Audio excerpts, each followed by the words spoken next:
I didn't play many multiplayer games over 2023. Outside of Destiny, I was playing games like Tears of the Kingdom, Mass Effect Legendary Edition, Alan Wake 2, and the Resident Evil 4 remake.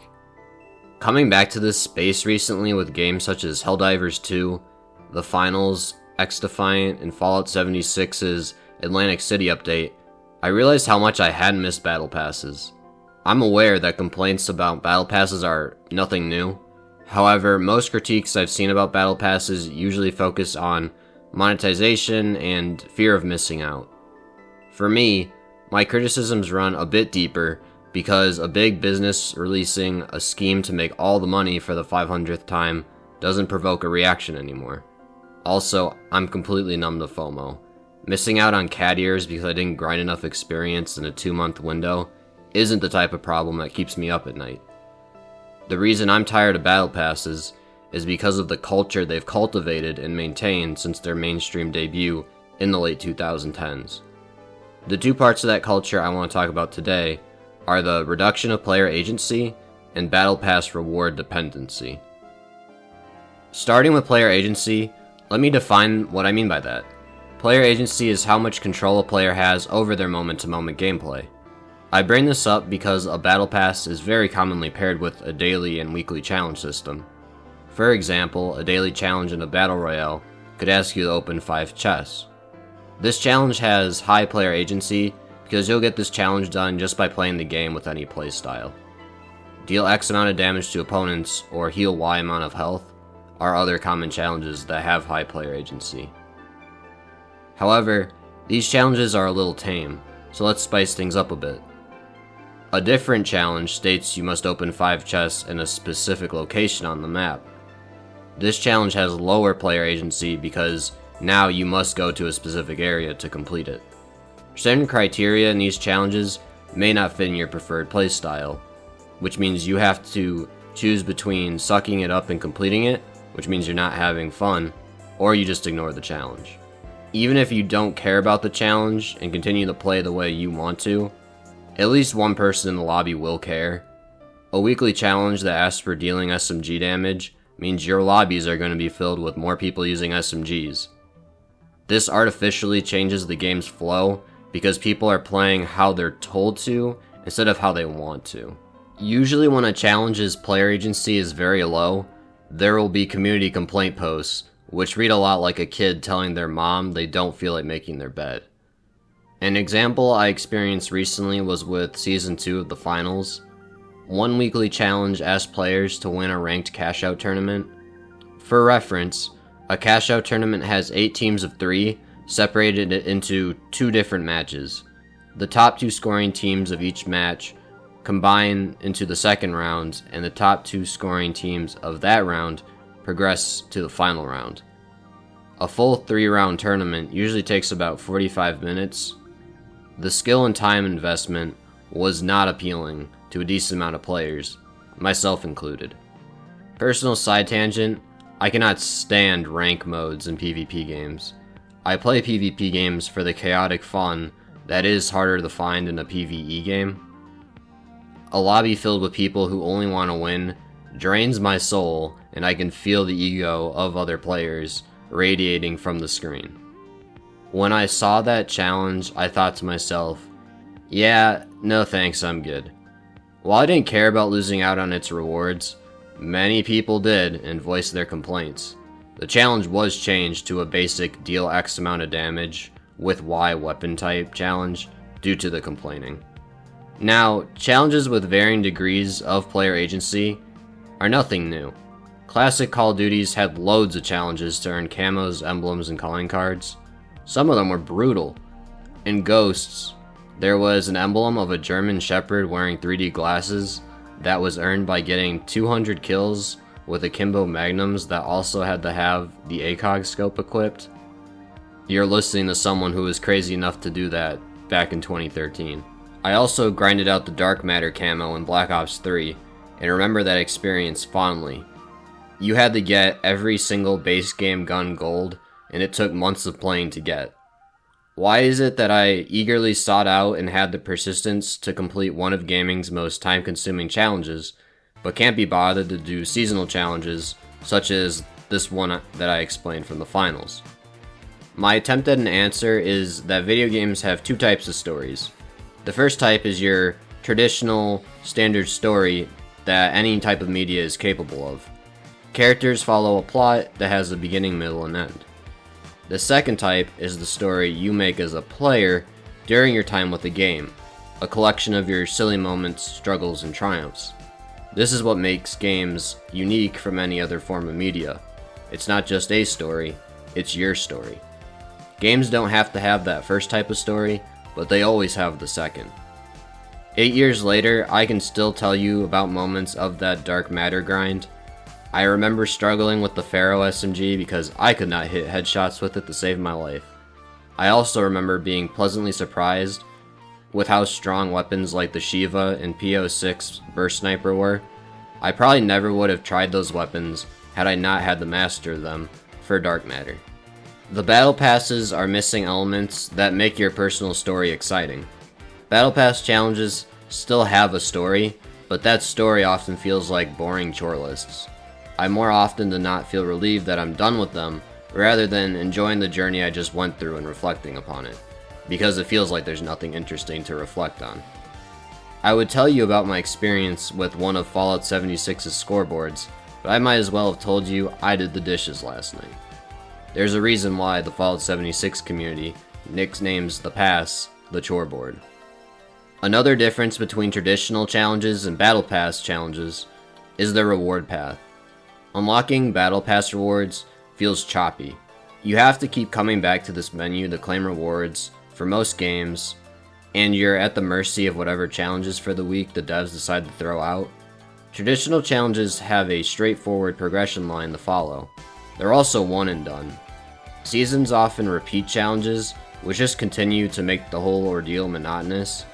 This is a pain point I feel that keeps getting worse with time, as a lot of popular games are currently around 20 seasons deep. Doing these tasks repeatedly for so long really hammers home that these challenges are chores rather than actual video game challenges.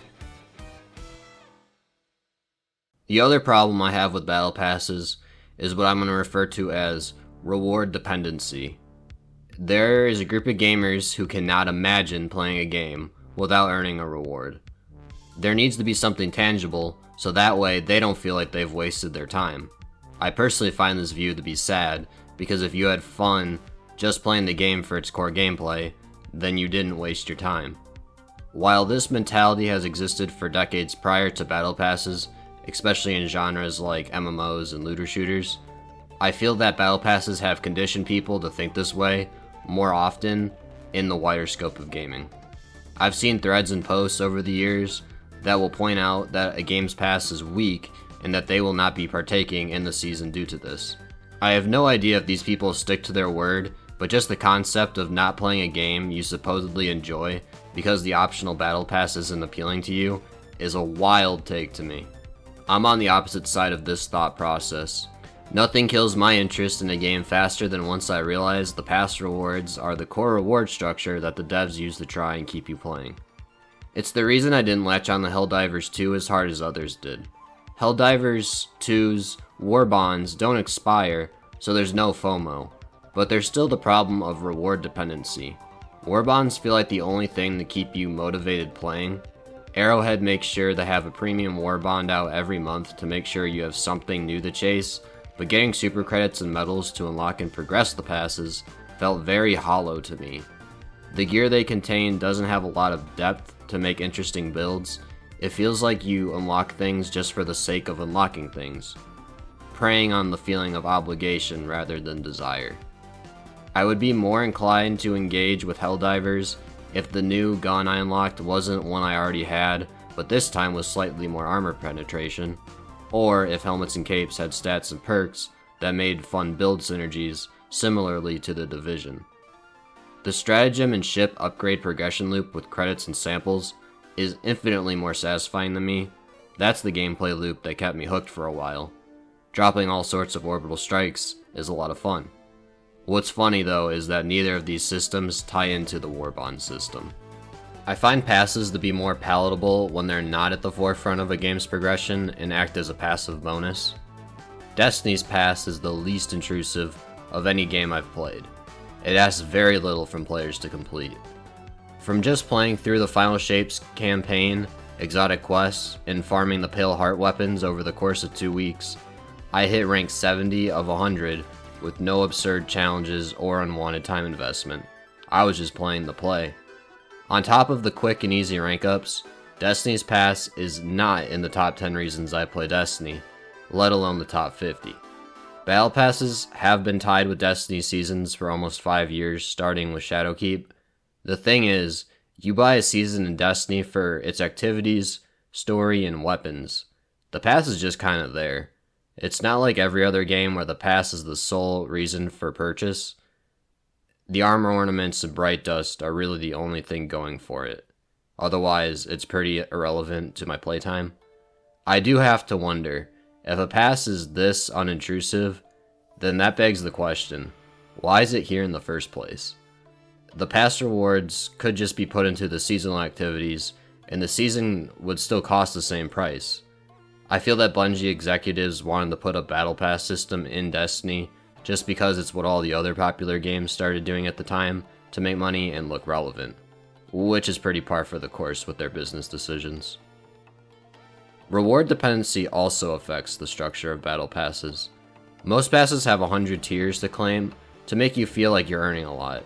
However, at least half of it's filled with pointless items such as stickers, sprays, and weapon charms. It's all about quantity over quality. As a looter shooter fan, I'm genuinely fine with this approach, but claiming pass rewards with arbitrary rarities does not hit the same as seeing a boss in a game like Borderlands explode into a rainbow shower of loot. Earning this large quantity of rewards also has me asking another question. How much is enough? How many ghost shells, ships, and sparrows does one guardian need? How many capes does one helldiver need? The reward bloat from passes to try and keep players hooked has had the opposite reaction from me lately. I realize I have enough stuff and feel like I finally beat the game, so to speak, and I move on. So all this means I'm at a crossroads when it comes to battle pass loot. A pass that is constantly being put in my face just screams shallow gameplay experience, but a more subtle pass has me questioning its existence. I think the revelation I've hit with battle passes and wanted to share is that they're a reward structure that cannibalizes itself to the point of exhaustion. I've personally been tapping out from engaging with them, but unfortunately, they've become rooted deep enough in the certain game design and culture that their influence is still felt. To wrap up, I tried to provide points that bring new insight to the Battle Pass topic. I also want to end this video by stating, this video is titled, I'm tired of Battle Passes instead of I hate Battle Passes, or Battle Passes are terrible. I know this is going to sound antithetical to the whole video, but in a vacuum, Battle Passes do work well as a reward structure that funds long-running games. I think they fit best in free-to-play multiplayer games like Fortnite and Apex Legends. I just think we've long passed the point of critical mass at the number of passes spread across the entire gaming ecosystem, and I would personally like to see them dialed back just a bit. Some game studios just need Professor Oak to tell them there's a time and place for that, but not right now. Battle Passes have been going strong for 7 years now, and there hasn't been an interesting shakeup, which has made some pockets of gaming feel stagnant. I would like to think something new will come along in the next few years, but I'm sure, from a monetization standpoint, it will be worse. Although, I don't know how things can get much worse than gambling. I guess I'll just wait to be surprised. Thank you to anyone still watching. To any fellow hardcore Destiny fans, I have a 1-hour review of the entire past year of Destiny. I cover almost everything from Lightfall's launch all the way to Into the Light. I'm putting it on screen now. I'm really proud of it, but it totally flopped. The algorithm was not kind to it, so anyone willing to spend some time watching it would be really appreciated. That's all I have for now. Thanks for watching and have a good day.